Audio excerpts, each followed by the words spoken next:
The White House calls Chinese AI a national security threat. Italy and the US Navy have banned DeepSeek, yet it runs at a fraction of the price of GPT and Anthropic. Should you actually be using Chinese AI?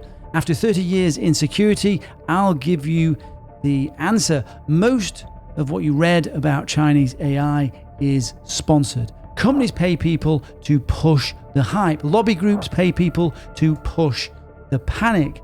I'm telling you what I do, what my cybersecurity business does, and what I tell my 500,000 customers to do. Does using Chinese AI expose you, your data, your job, or your business? And the answer turns on one technical distinction almost nobody is talking about. So the only way to answer this honestly is to drop the politics and look at what the technology actually does to your data. There's something nearly every video on this topic, it just glosses over. Every Chinese AI model, it has two versions. It has two versions. The same model, two completely different deployment paths. And the difference is the entire decision.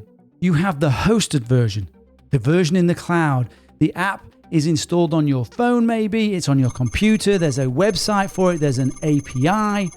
So when you use the hosted or the cloud version, every keystroke goes to a server in China. Your prompts, your documents, your code, the lot. And once your data lands there, you're under PRC jurisdiction. China's national intelligence law from 2017 compels producers to assist state intelligence work. Their privacy policy can say whatever it likes. Chinese law overrides it. And if you run a UK or EU business, this is also a GDPR Article 44 problem, because you've just transferred personal data or that data to a country with no adequate decisions and no enforceable safeguards. That's not really a gray area. That's actually a fine. So that's it. That's the cloud version in the cloud. Right.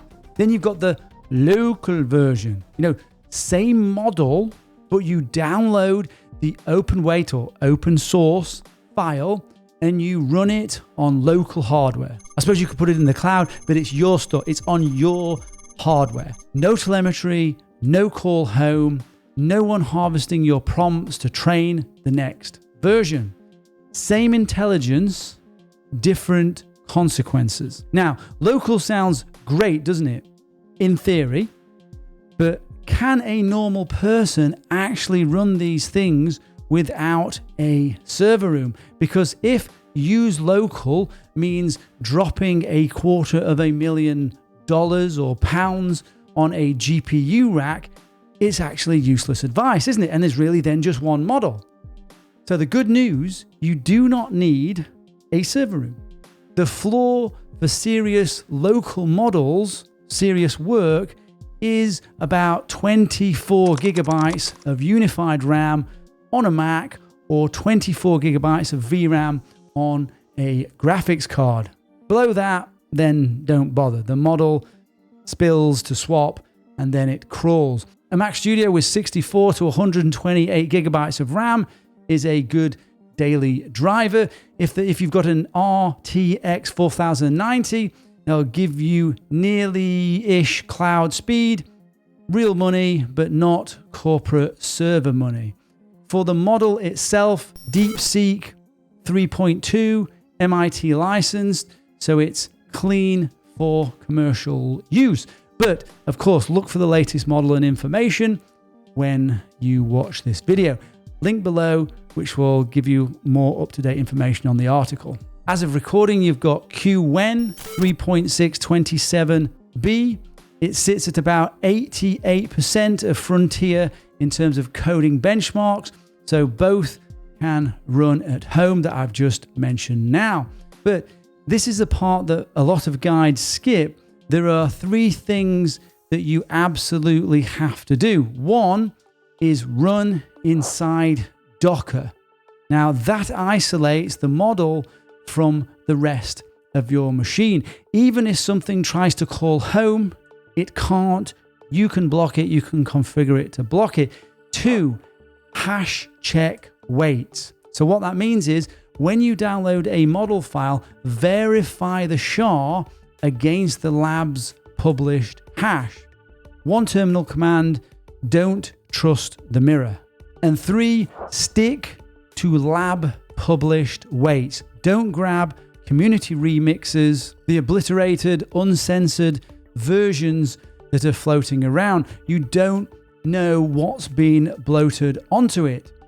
Docker, hash check, lab weights, 3 guardrails, about an hour of setup. So local Chinese AI is genuinely tractable, real hardware, real models, 3 safeguards, and then you are good. And quick one, if you want my full stack of free cybersecurity resources to help you with your career or grow your career in AI and security, check out the Mega Pack. There's hundreds of pages and tools and all sorts of stuff in there. Now, there's still one problem local doesn't fix. The model is biased. And the standard test for that bias has stopped working. So I'll show you one that hasn't. You've seen the classic test. Ask DeepSeek about the Tiananmen Square massacre or Tiananmen Square and watch it refuse. Conclusion, censored, untrustworthy. Well, that test has stopped working. Practitioners have observed it'll now answer the headline questions cleanly. Probably a side effect of training on Western models or stealing the Western model. But the bias didn't go anywhere. It got harder to see.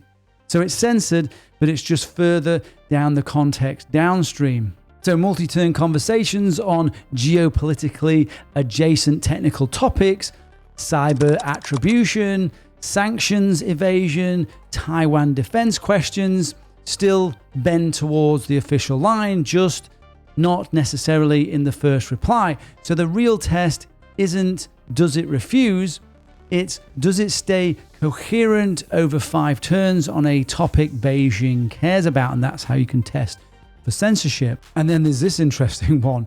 So while Western politicians are warning you about Chinese AI, Beijing itself just launched a 4-month crackdown on AI-generated fraud, deepfakes, and disinformation produced by Chinese AI companies. The CCP is publicly admitting the output isn't trustworthy.